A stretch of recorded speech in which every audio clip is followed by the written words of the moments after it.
So Chef Hari, thank you so much for coming on Beyond the Past. It's great to have you here, and it's what a beautiful setting, right? You can't get Can't better than complain. this. Yes. So It's amazing. okay, we're going to start right at the beginning. Your journey started in Udupi, Yes. of all Okay. places, and you've been all over the world. But it's been 30 plus years as a chef. So tell us about that journey and how you got into the profession. Well, thank you for having me. It's wonderful to be here. Journey began obviously I was born in Udupi, my hometown. Started my hotel management school at the ITC school, Waksha, and that's where I did my hotel management, and I started my culinary journey by joining ITC Hotels as a kitchen executive training program.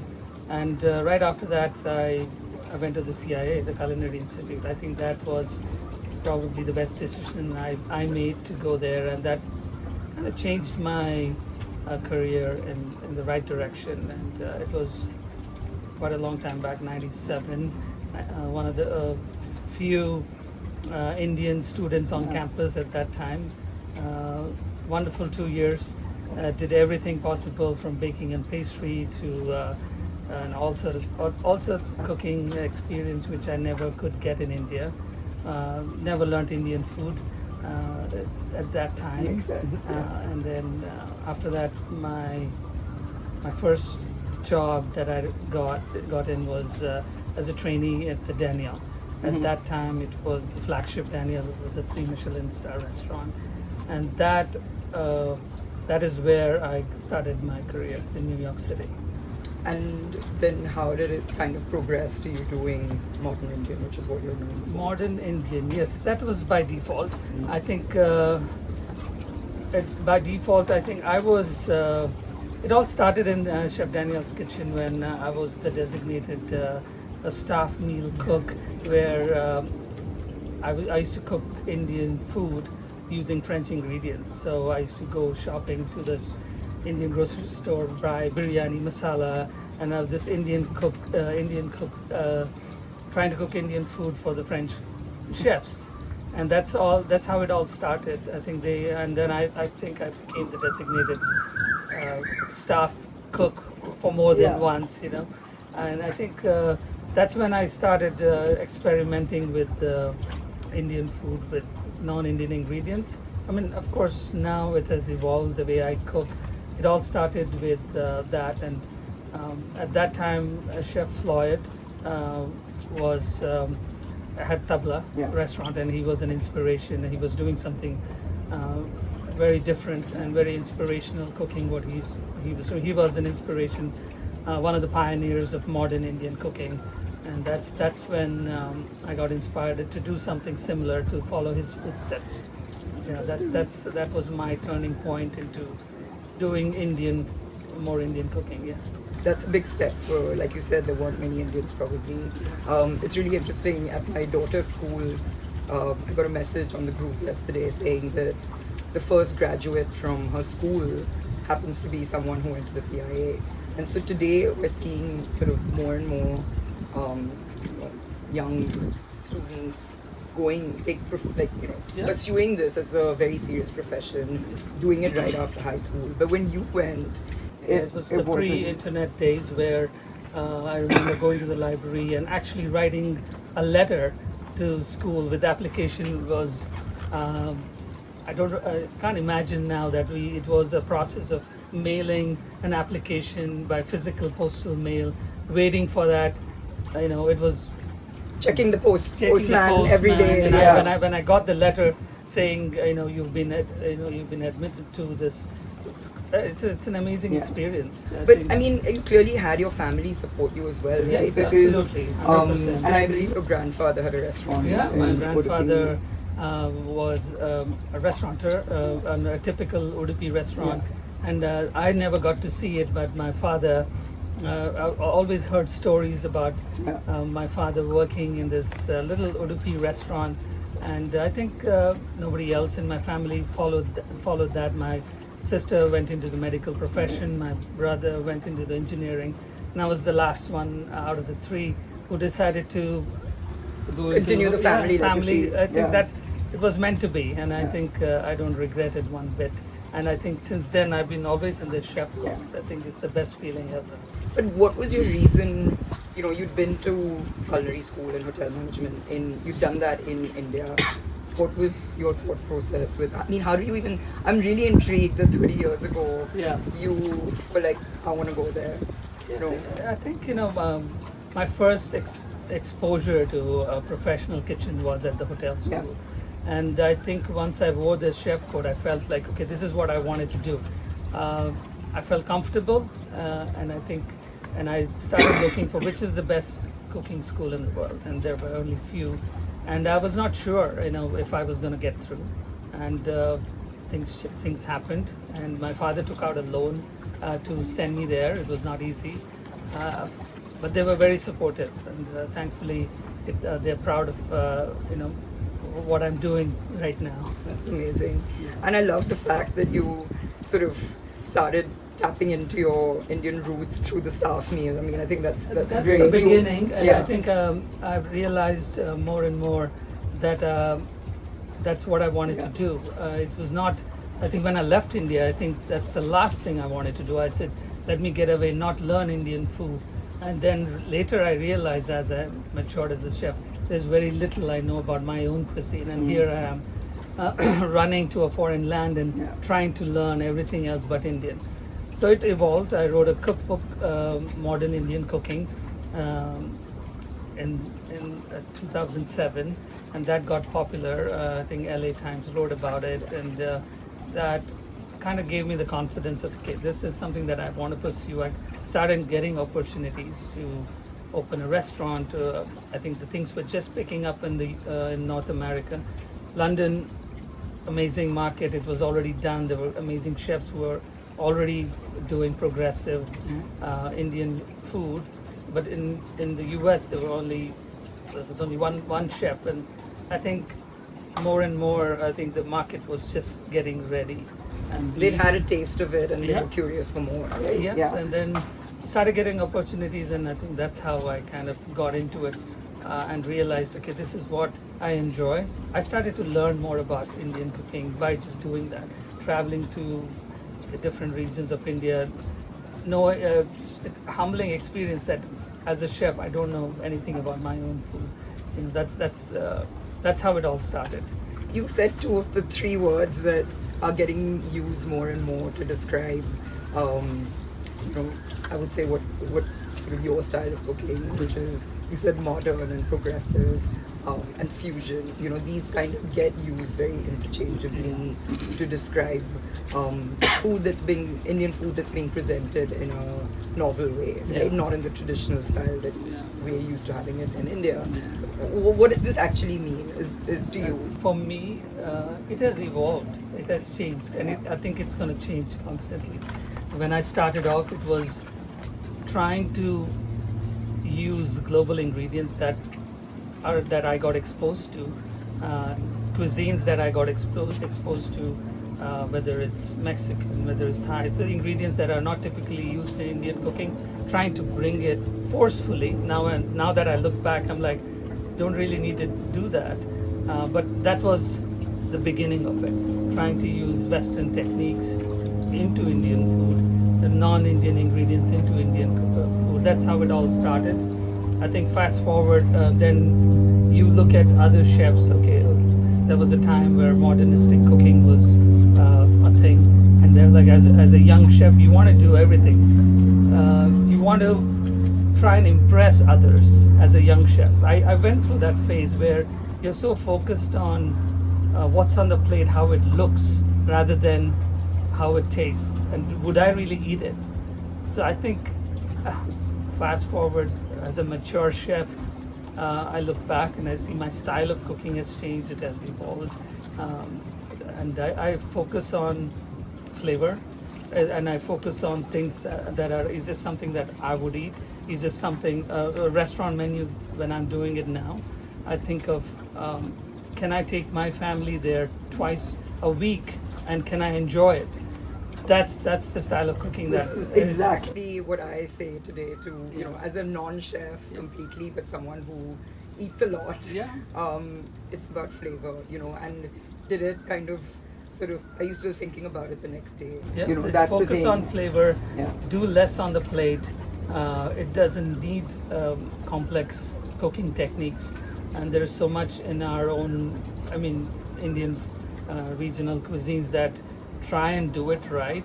Yeah. That itself, they let the dishes and the ingredients shine, and source the best ingredients and do it right. You know, that's what I'm trying to do now. Not for the camera, but for the Yes. stomach. And Yeah, that's. I think slowly the market is going to evolve. I have a lot of young chefs who work with me, and I try to mentor them the same way. It's hard. I understand that because I've been through that, and they're always looking at chef, but the plate has to be in a certain way, and they've seen it on Instagram in a certain way, and they want to do it. But then, would you eat it? But that's the idea. Keep it simple. I think that's what I've learned over time. I couldn't agree more, and I'm so happy to hear you say this. You know, you open restaurants, you know, from the Midwest in America to the Middle East to Yes. now like Southeast Asia. You're clearly making your way, you know, Yes. eastward, but all over. And you know, the palate does change across sort of countries, and you know, how do you kind of adapt your style of cooking? And you know, now you're doing something in Maldives. How do you adapt your style of cooking, or do you to this sort of different audience depending on where you're opening? Yeah, 100%. You have to. What I've realized is whether you're opening a restaurant in Bangkok, now we're opening in Malaysia, or New York, the restaurant I had, Saudi. Every market is different. You have to adapt to the palate of the local client. At the end of the day, you need to see what your client would like, and of course, your foundations should be strong on what you want to do. But ingredients, try and adapt to the local ingredients. In Saudi, it's a meat-centric, clientele who love their big set of meats, grilled meats, big rice. And I think I've opened a restaurant in Riyadh. It was just focused on grilling with Indian flavors. And sometimes it doesn't have to be bold Indian flavors. It could be subtle. What I've realized being in New York market, that my palate itself has toned down a bit, and people like balanced flavors. It doesn't have to be spice forward, but it has to be balanced. But then, like, has that changed in Thailand, for example, where they do really love their heat and I think spice? it was interesting. The first time I went to cook in Thailand, in Bangkok, 2011, when again it was with Four Seasons. I was invited to cook for the World Gourmet Summit, and that's when I cooked coastal Indian menu for the first time. And what I realized is that local Thais did not like Indian food because they had a misconception about what Indian food should be. And southern coastal food, it's all about grinding fresh curry paste. So there's a lot of similarities.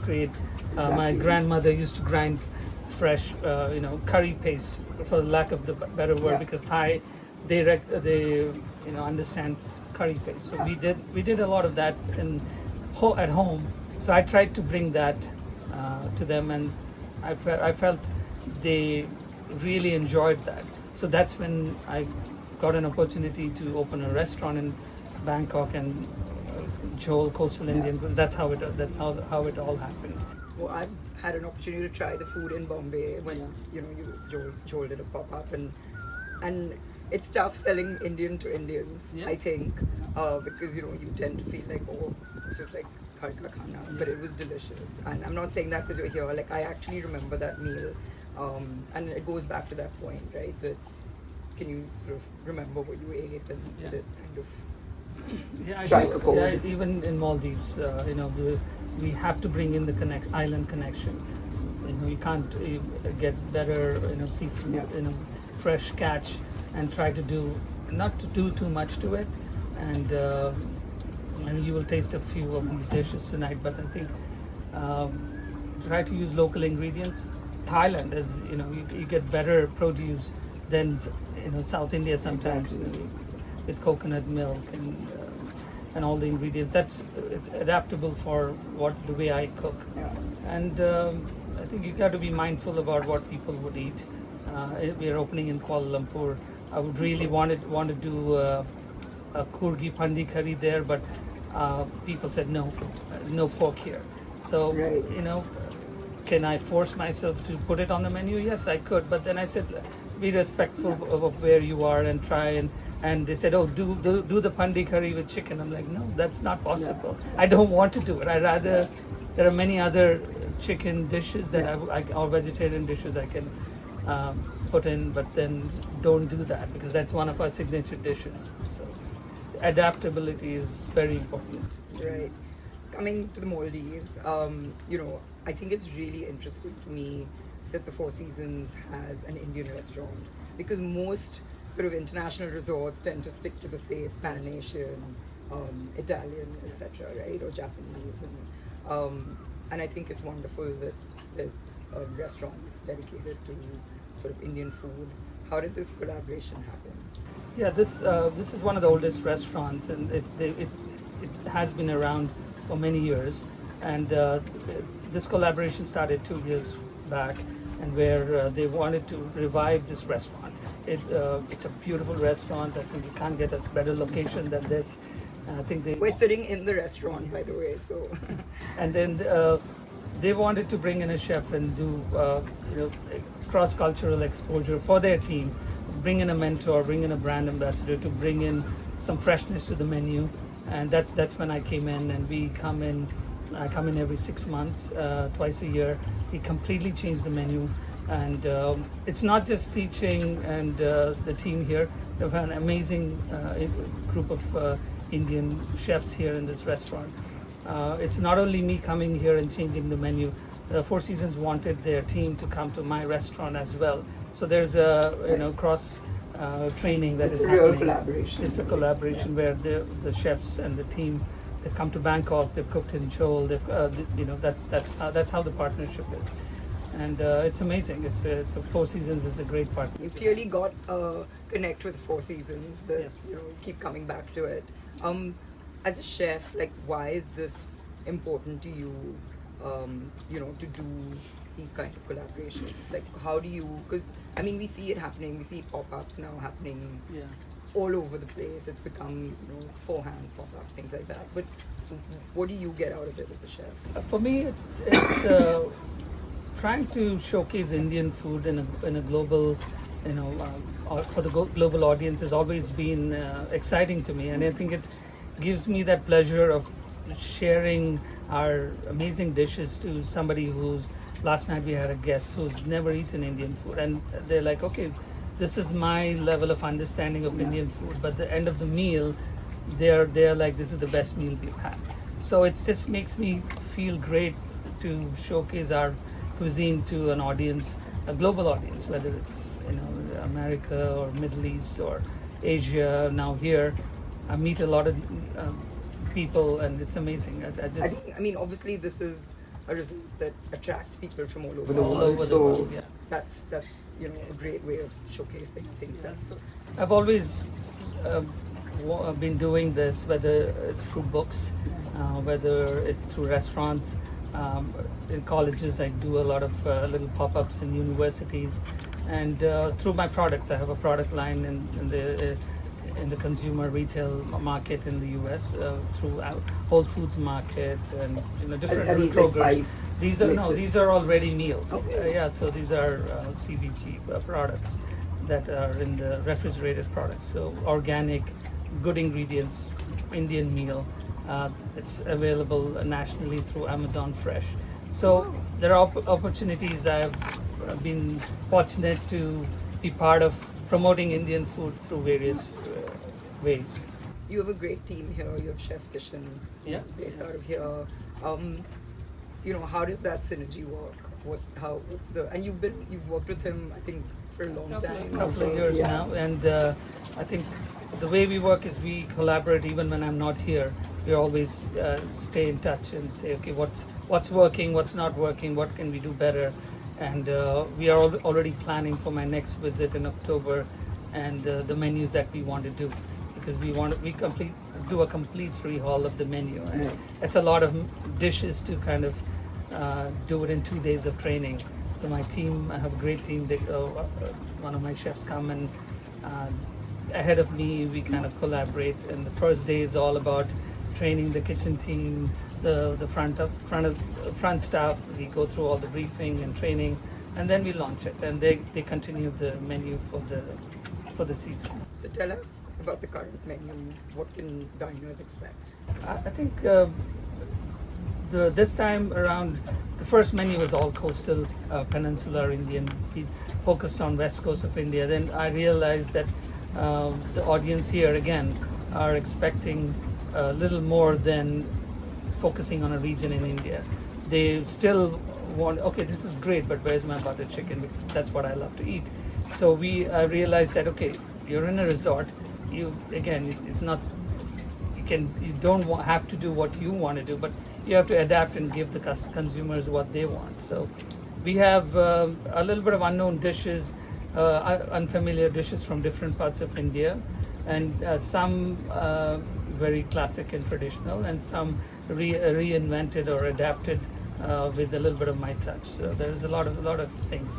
I think, sort of without commenting on your age, I think I see the maturity of thought in what you're saying, because this is something I come across with a lot of young chefs, where it's like they want to put forward, whatever they want, Yeah, and it's not necessarily what the audience wants. absolutely. And you can't, people are, if you're a paying customer, you have to kind of find that balance between giving the 100%. diner what they want, and not sort of making it about yourself. Right? 100%. That's if you cannot, a chef should not be ashamed of creating something which is already there and doing it right, and find ways to do it right rather than reinventing. So some dishes does not need reinventing, so you have to leave it the way it is, because it's hard to do it right. Because it's easy. Exactly. It's hard to do it right. It's actually a bigger test almost to get it right and to get the diner to love Yeah. it, and you 100%. don't have to put your signature on Everything. everything and Not at all. twist it. But speaking of signature, is there anything on the menu that is very much Chef Hari written all over it, and if we had it, we'd be like, I know that's I'm a Mangalorean. There are a few things that you I know cannot what you're take gonna out. say. This ghee roast is always there. Again, it's overdone now. I think I need to look beyond ghee roast.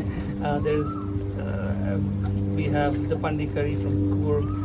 We do it in a nice sharing style with a paturi that you can actually make a little a sandwich or a taco with it.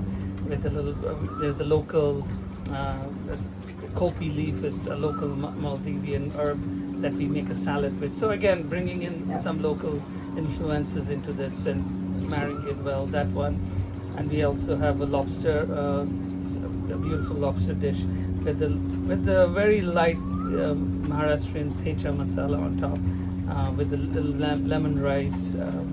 Again, great ingredients that you find here. I tend to do not much to it. Yeah. And Sorry, go ahead. we have a crab lollipop, which is again a stone crab that we've again, it's not local, but it's one of my favorite dishes now on the menu. I'm really looking forward to trying it. You talked about sort of reworking the menu every 6 months. How do you do your research, or where do you get your inspiration from? Well, I keep my notes always full. It's like if there could be during my travels, whether it doesn't have to be India. Of course, it's Indian food, but I travel to Mexico a lot. I love Mexican food. I love, of course, Thai food. Some of the things you get it from other cuisines. That inspires you to look at other cuisines and say, okay, this we have something similar in our food, and how do we kind of bring it together? That's one of my traveling always inspires me, and now trying to find regional Indian dishes. I think I wish I could travel, had the luxury to travel, but now, YouTube is a great source of people who have traveled, watch them and learn and try to do something of, recreate something that you saw and learn. That's how it is. Is it, there's always this debate about what's authentic and what's traditional, and do you ever sort of have that kind of imposter syndrome in a way where you feel like I have to be true to the dish, or is it really that's something that you're not kind of, you don't pressure yourself? No, with those? 100% not. I don't pressure myself on what's authentic and not, because nothing is. I think even a sambar that's made in my house, it tastes different than my neighbors. It's like, how do you say, okay, this is the Udupi sambar, but I'm from Udupi and I've tasted 10 different variations of Udupi sambar, which is authentic now. Every person, you bring in your personality into your cooking, and as long as it tastes good, I think I'm okay with that. So let the food nerds 100% listen to that. Yeah, Indian food is, I feel, having its moment around the world right now. And thanks to chefs like you, the Chef Vikas, Chef Panshu, Chef Asma Khan in London. Like, it's just Chintan. People are sort of, I feel, putting Indian food on a global map and moving it beyond the sort of typical North Indian that everyone's associated Indian food with, right? Outside of India. Outside of Do you feel like this is here to stay and it's just going to get bigger, or is it sort of like a trend that's kind of... No, I think it's not only here to stay, it's going to continue to evolve. When I started my career in New York City, I don't think I would dare to open, say, a Goan restaurant. I mean, just cuisine from Goa. But I think today, the market is ready that you can open a hyper-local restaurant and it'll do well. I think there is a market for it, and it's going to change. It's thanks to the younger generation of chefs who are getting bolder. I mean, and saying this is the way it should be, and thankfully there's a market to it. At the end of the day, you have to pay your rent. It's a business. Yeah. If it doesn't work, you'll be shut. So thankfully the market is evolving. I'm hoping that it's here to stay. What do you think has changed? I mean, chefs is one part of it, but what do you think has changed when it comes to the diner? I think the diner, they were always ready. I think it's Exposure. Chefs, yeah, it's chefs like us who never tried it. I think they were never bold. They were always like cooking what we thought what they would like. But now it's like, just be bold and do it. Somebody had to do it, and people are doing it, and I think the audience they were always ready. It's interesting because back in India, so the space that we have in one of the spaces we have in Bombay is it's designed to have chefs come from all over the world, all over the country. Magazine Street Kitchen, and where Chef Akhtar came. And over the last few years, what I've seen is that even the Indian consumer in India is very interested and curious about regional Indian food. And I mean regions that are like pretty far-flung around the country, or very hyper-local, where you don't have restaurants in even a city like Bombay of that cuisine.